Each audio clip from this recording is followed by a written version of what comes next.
अफगानिस्तान के राष्ट्रपति गनी ने देश छोड़ दिया है। वो ताजिकिस्तान भाग गए हैं। आखिर क्यों ताजिकिस्तान को चुना, ये आपको बताते हैं।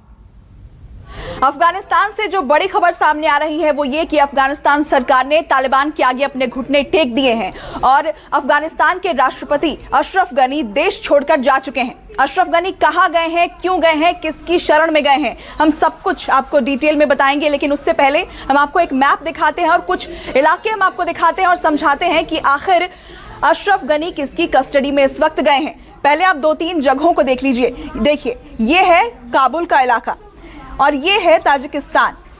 यहां से काबुल से ताजिकिस्तान जाने के 3 रास्ते हैं। अगर हम सड़क के रास्ते की बात करें तो कुंदूज के रास्ते जा सकते हैं, बागलान के रास्ते जा सकते हैं और मज़ार शरीफ होकर भी ताजिकिस्तान पहुंचा जा सकता है।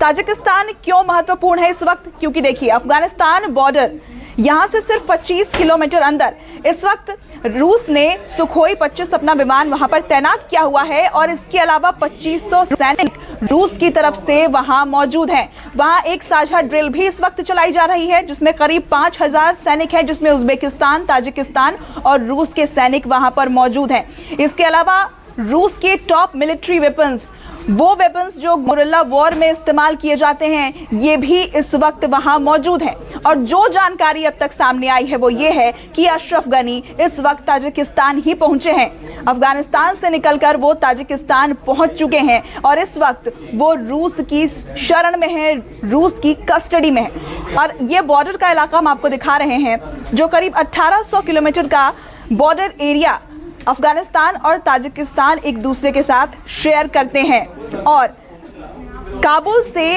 इस बॉर्डर की दूरी, ताजिकिस्तान यहाँ तक की दूरी करीब 400 किलोमीटर है। यानी सेना को इस जगह से वहाँ पहुँचने में 6 से 7 घंटे लग जाएंगे। लेकिन यहाँ से सिर्फ 25 किलोमीटर अंदर यहाँ पर इस वक्त रूस बैठा हुआ है। रूस जो अब तक इस मसले से दूर था, उसकी अपनी वजह भी थी। लेकिन करीब एक महीने पहले ही रूस ने ये पेशकश की थी कि वो इस मसले को सुलझाना चाहता है, लेकिन हालात इस तरह के नहीं बने। हालांकि रूस की भी कुछ पुरानी कड़वी यादें हैं और वो यादें जुड़ी हैं 1979 के वॉर से, जिसे अफगान युद्ध के नाम से जाना गया है, जो युद्ध करीब 10 साल तक चला था। और इस युद्ध में सीधे सीधे तालिबान और रूस एक दूसरे के आमने सामने थे। लेकिन 10 साल तक चले इस युद्ध के बाद रूस को वापस लौटना पड़ा था। तालिबान को तब अमेरिका का पूरा सपोर्ट हासिल था और यही एक वो कारण है जिसकी वजह से रूस अब तक इस मसले से दूर था।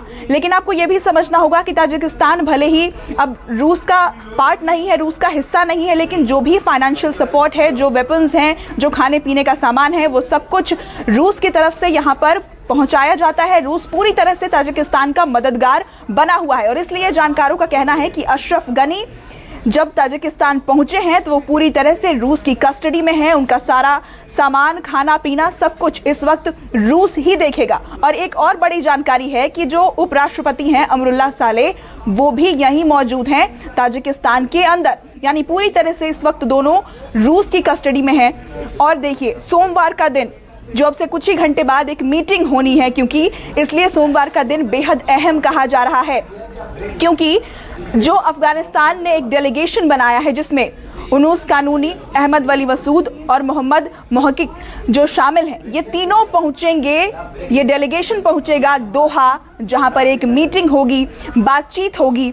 और देखिए, आपको शर्त भी अच्छे से मालूम है कि अफगानिस्तान की तरफ से और तालिबान की तरफ से क्या शर्त रखे गए हैं। अफगानिस्तान की सीधी शर्त यह है कि सत्ता साझा चलाएंगे, दोनों मिलकर चलाएंगे, लेकिन कोई खून नहीं बहेगा, कोई वायलेंस नहीं होगा, अफगानिस्तान के लोगों की जान नहीं जाएगी। जो लगातार तस्वीरें सामने आ रही है वो वायलेंस की तस्वीरें आनी बंद हो, इस तरह से मारकाट बंद हो, ये अफगानिस्तान का कहना है। लेकिन तालिबान का कहना है कि जब तालिबान कब्जा करेगा तो जो हेड करेगा अफगानिस्तान को, वो जो लीडर होगा वो तालिबान का ही होगा। और एक महत्वपूर्ण बात यह भी है कि इस मीटिंग के 24 घंटे के भीतर ही सत्ता ट्रांसफर हो जाएगी। ये बड़ी जानकारी लगातार सामने आ रही है।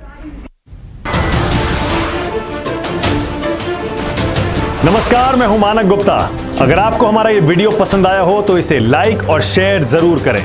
और हां, हमें सब्सक्राइब और फॉलो करना ना भूलें ताकि आप देश और दुनिया की कोई खबर मिस ना करें। तो जुड़े रहिए हमारे साथ और देखते रहिए न्यूज़ 24।